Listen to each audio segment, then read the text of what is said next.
Bonjour et bienvenue dans cette dernière partie des labs qu'on fait concernant les triggers dans GitHub Actions. Et nous allons voir notre dernier trigger. Bien sûr, pas le dernier dans la liste fournie par GitHub Actions, mais dans notre formation, que je vois c'est les triggers les plus utilisés, les plus utiles.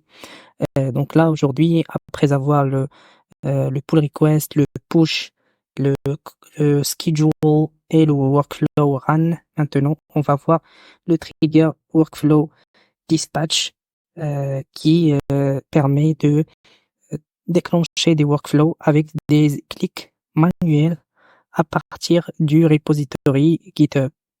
Voyons voir donc euh, cette démonstration utile qui va nous montrer comment on utilise ça avec des inputs.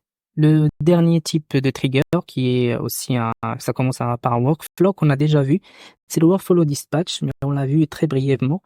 Maintenant, on va travailler avec ça, mais tout en explorant quelques potentielles propriétés de ce workflow-là. Et donc, pour ce faire, je vais ajouter un nouveau fichier là, et que je vais nommer, par exemple, workflow dispatch,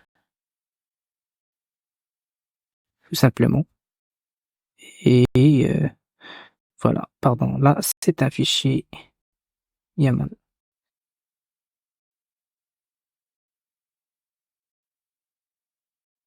Et du coup, ça aussi, ça doit être un fichier YAML. Donc là, on découvre pourquoi le grand job tout à l'heure n'a pas marché. Voilà. Finalement, dans cette session, on va voir. Peut-être c'est la raison. Donc, je vais profiter pour me remodifier tout ça. Étoile, étoile. Et this step will run every day. And every minute. On va voir tout ça. Donc, le workflow dispatch, je vais prendre un exemple qui est dans la documentation de GitHub pour être plus rapide. Donc, c'est un trigger workflow dispatch et là, dans le workflow dispatch, on peut utiliser des inputs. Ces inputs, on les fournit depuis l'UI de GitHub. Et aussi, parfois, si on veut, par exemple, utiliser une connexion avec d'autres outils, on peut fournir donc ces inputs depuis cet outil à partir duquel on fait le call. Donc là, on va faire ça. On a trois inputs. Donc le log level, sa description, c'est des required. Son default, genre si on fournit pas, c'est un warning. Type choice, donc c'est un choix qu'on va faire. Et les options, on a un for warning et des bugs. Tags, c'est un booléen qui prend true ou false. Et environnement, c'est un environnement, tout simplement. Donc, pour les jobs, on a un seul job, log the inputs, qui va s'exécuter sur un Ubuntu latest et les steps ont un seul step. Donc, on va faire des displays, des échos. Log level, c'est le $level qui est défini en tant que variable d'environnement et la variable d'environnement, il est construite à partir de l'input log level qui est ici. Après, les tags et les tags aussi, c'est les inputs et l'environnement qui est un environnement ici. On va tester ça et peut-être je m'en doute que le type ici c'est un string, mais on va voir. On va tester ça. Donc, je fais un CTRL S et simplement add workflow dispatch commit. Pardon, je vais juste stage tout ça. Hop. Je commit et je sync. OK. Et je vais aller directement dans item. Là. Donc, mon Python script, c'est normal. Mon first workflow. Je vais vérifier quand même une dernière fois si le schedule il va fonctionner. Mais de toute façon, mon workflow là, le workflow dispatch, il va pas fonctionner parce que c'est un trigger manuel. Ça, on va le faire manuellement. Là, c'est le Node.js qui se trigger après donc la fin du Python script. Et donc là, je vais aller, déjà là, on voit le cron qui s'affiche. On n'a pas encore de runs, mais on va attendre que peut-être ça va afficher quelque chose par la suite. On va aller dans notre workflow qu'on vient d'ajouter, qui est le workflow dispatch, qui est ici.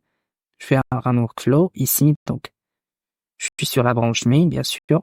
Le log level, je vais laisser warning. Je coche quand même les tags et l'environnement. Je vais faire par exemple là parce que j'ai pas encore d'environnement, j'ai pas encore configuré d'environnement sur mon repo. La notion d'environnement, on va la voir plus tard. Donc là, je vais changer juste le type de ma variable ici, mon input. Je vais faire par exemple tout simplement string. Ça va être un string. Ou je peux même aussi faire un choice comme ici. Hop. Voilà. Choice. Et si je fais par exemple staging, pré-prod, prod. Voilà. Et je reviens, je fais le stage de changes et je fais change input type. Input type. Voilà, je commit, je sync à nouveau. OK. Et on va voir. Donc là, je reviens à nouveau, je actualise. Je fais un run workflow. Et là, vous voyez, j'ai un warning, je coche ça, je reste en staging par défaut et je fais le run workflow. Je vais juste faire ça pour actualiser, vous voyez. Donc là, ça doit marcher, log mes inputs. Et vous voyez, donc là, il essaye de faire les logs qu'on vient de faire ici. Log level, tags, donc log level, c'est normal, c'est warning, tags, true, inputs.tags, et environnement, c'est staging. Voilà, c'est la fin de cette partie sur l'utilisation du trigger workflow dispatch et également la fin de cette partie aussi sur l'utilisation des triggers GitHub Actions. Merci d'avoir suivi jusqu'ici et on se donne rendez-vous dans la prochaine vidéo et ça sera la conclusion de cette première formation dans le cursus de GitHub et GitHub Actions. À très bientôt sur Inform.